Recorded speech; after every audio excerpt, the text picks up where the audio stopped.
I'm going to disclose the facts as they are. I mean, whether they're dead or alive, I'm going to tell the same story because that's my job, is to get to the truth of the matter. My name is Greg Kading. I retired from the LAPD back in 2010. After decades of waiting, new arrests in Tupac's case have brought fresh attention to the investigation. Recently released files mention two major names. Starting with Snoop Dogg, a viral reaction online read, "Is anyone going to mention how Snoop Dogg could have stopped Tupac from dying?" These new files are upsetting, knowing Tupac should still be alive. The 20-year-old case files include claims from Faison Love, who suggested that Snoop may have had the power to prevent what happened. I always felt when Pac died, it was because Snoop could have stopped that whole thing. I mean, because like I said, Snoop was a Crip. Pac offended some Crips. Doing some gang, some dumb. Really. It was set off a whole chain of events. You know, in LA don't get mad, they get even. So, you want a real Pac story? That's my Pac story. Pac would be alive today if he had stayed allies with Snoop, not cross Snoop.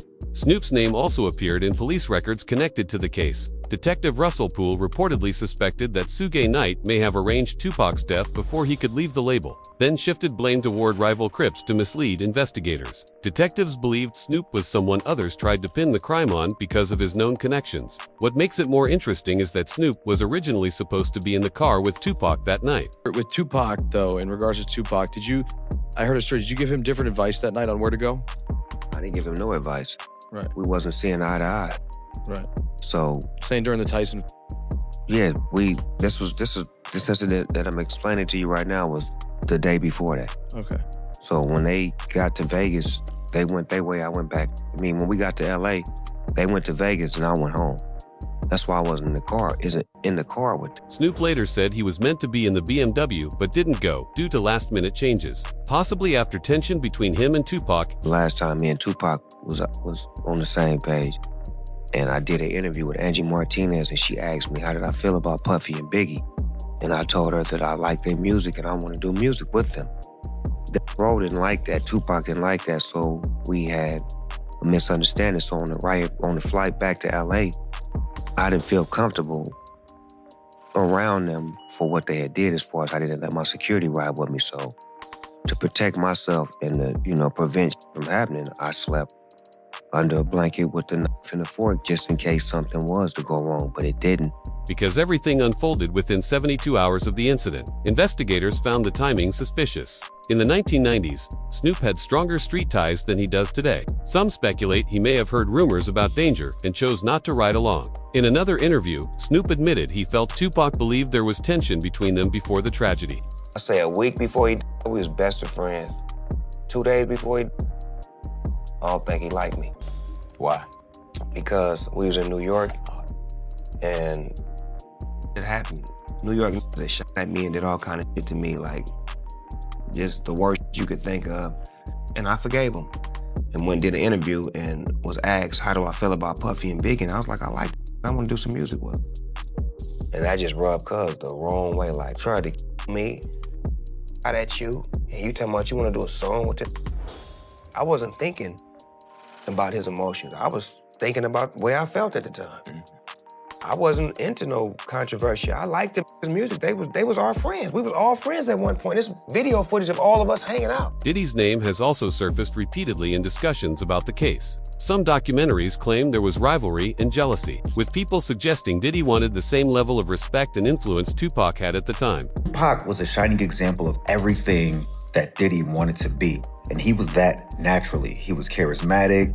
He was sought after, desired. He was very well liked and a naturally likable person. He was charming. He actually had intrinsic talent.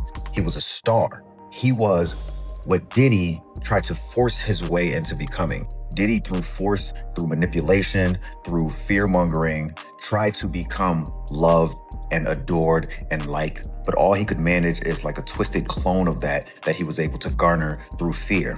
But back to my original point, he thought he triumphed over Tupac by when actually what he did was make Tupac immortal. And by Diddy continuing to live and earn more wealth and, in his mind, earn more adoration, he thought he triumphed. He thought he won overall. Reports mention Diddy's personal connections as part of the broader narrative. It's been said that Tupac was once seen with Sarah Chapman who later had a child with Diddy in 2006. Detectives reportedly reviewed Tupac's past relationships while examining possible motives, though no official court ruling confirmed these theories. I believe so. I do believe so. I have proved things that I could say that will back up my claim, but this is not for the world to know about. You know what I mean? It's between me and him, and only he knows. So every time he say it didn't happen, or that's the only thing that makes this become an issue to everybody. I was acting, who gets shot 5 times in that? Oh, I didn't get shot 5 times in their vision. I only got shot once because they found the book.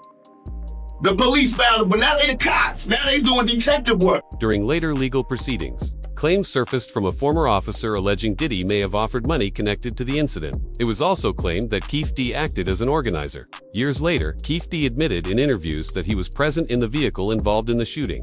On all 4 of those occasions, there's San Diego, Anaheim, Irvine, and Vegas. Which ones do you actually talk to Puffy at? Every one. Every one of them. Which of those 4 is it when you talk to him about Tupac? It was really about both of them. Either one. It was Tupac. Tupac and Suge. As these details became public, Diddy faced renewed scrutiny. Interviews addressing the allegations often turned tense and uncomfortable. Now, it was this documentary that claimed, which we know wasn't true. Yeah, check this out. We don't talk about things that are nonsense. We don't even entertain nonsense, my brother. So we're not even going to go there, with all due respect, but I appreciate you as a journalist asking. Thank you. Because listen, 7 years ago, I'd have been like, yo, did you hire somebody? But no, you have to do it like a journalist. Yeah, no, I mean, we wouldn't even get into nonsense like that.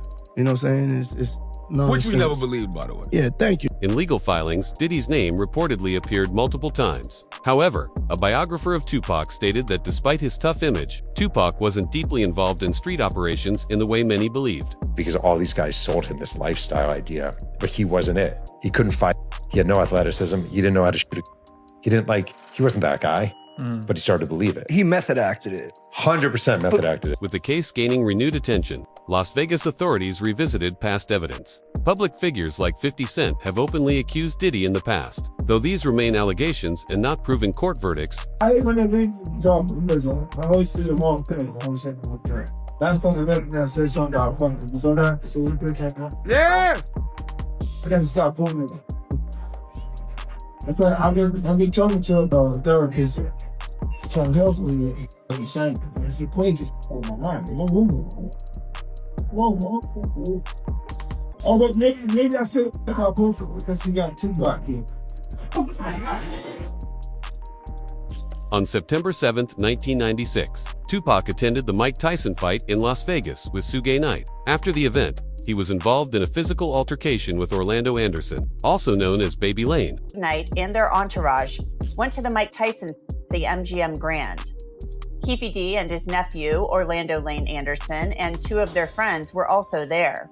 Keefe D told LAPD Detective Greg Kading more than a decade ago, in a proffer that couldn't be used against him, the shooting was retaliation after Tupac jumped Orlando and beat him up at the casino.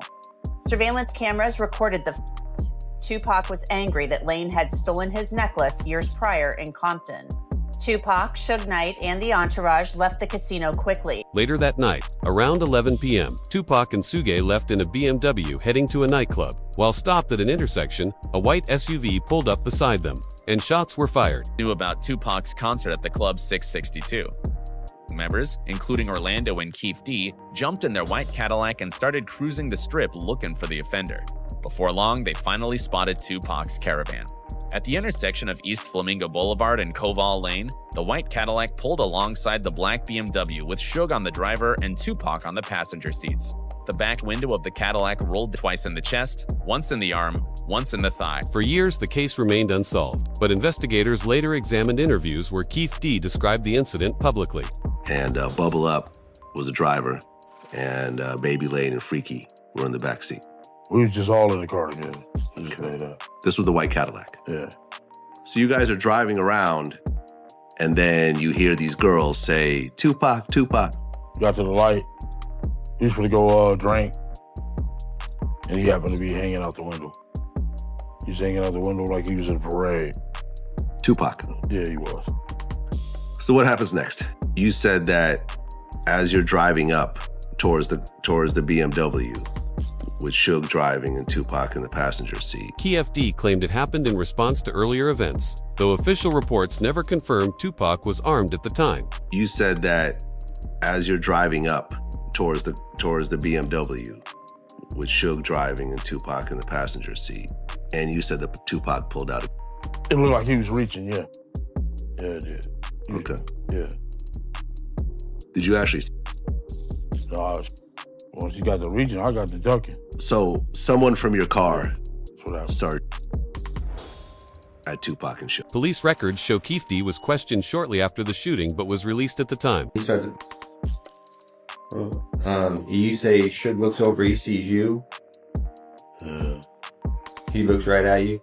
Yeah, yeah. Okay. When he looks over at you, and then Tupac's busy getting. Evidently, the story is Tupac's trying to either get out of the back seat or something. Yeah, what do you see happening inside of there? Jumping in. I seen him going Suge head. I thought he was. So Orlando fell across, right? He leaned over on the window. We rolled down the window. In more recent interviews, KFD has expressed regret about what happened, though legal consequences are still unfolding. Yeah, I hate that happened, dog. I really do, man. Cause it up a lot of people's lives, dude. Hate that happened. Probably to God. I feel that was wrong, man. It was just wrong, purely wrong. You know what I'm saying? I wish it had never happened. You know what I'm saying? That's my opinion on it. It never happened, dude. Conspiracy theories have also surrounded Tupac's passing. Some point out that he didn't die at the scene, but several days later in the hospital. This delay fueled speculation online. Well, it turns out when I talked to Tupac's longtime mentor, political mentor, former Black Panther Chokwe Lumumba, who was his first business manager, he's told me, I basically asked, well, was Tupac only pretending to be in order to appeal to gangs and politicize them? And he said yes. And that was part of his thug life agenda that he came up with his imprisoned stepfather, Mutulu Shakur. And so Tupac was just using that in order to get the leaders to call peace truces, first in Los Angeles, then throughout California, and then throughout the country. And that was why he was pretending to be this type.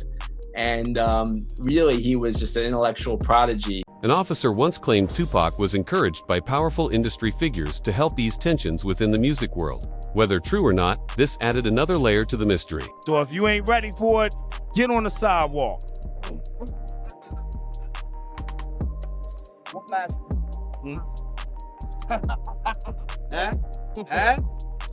Nobody knows. We got thanks a lot, man. You got something? In a 2010 interview, Tupac's friend Trey was asked when he last saw Tupac. His response, saying Cuba, shocked viewers and reignited rumors. Man, that's Pop, man. He was the outlaw. And Reg from Holla Back trying to be friendly and get autographed. Holla Back exclusive, baby. Holla Back. Soon after, a video surfaced online claiming to show Tupac alive in Cuba, strengthening the long-standing theory. When I left that hospital, me and Pac was laughing and joking. So I don't see how somebody can turn from doing well to doing bad. So you seriously think that he might still be alive? I'm gonna tell you this, Pac, you never know. Suge Knight has repeatedly claimed Tupac was in good spirits in the hospital, saying they were laughing and talking. However, official reports stated Tupac was heavily sedated. So he was conscious on the way to the hospital? He was conscious on the way to the hospital. He was conscious in the ambulance. He was conscious after they did the surgery. What was the last thing that he said to you? Suge Knight later survived a separate shooting incident, and his son posted online suggesting Tupac was alive in other countries. Many people believe these posts were attempts to gain attention, while others continue to question the official story.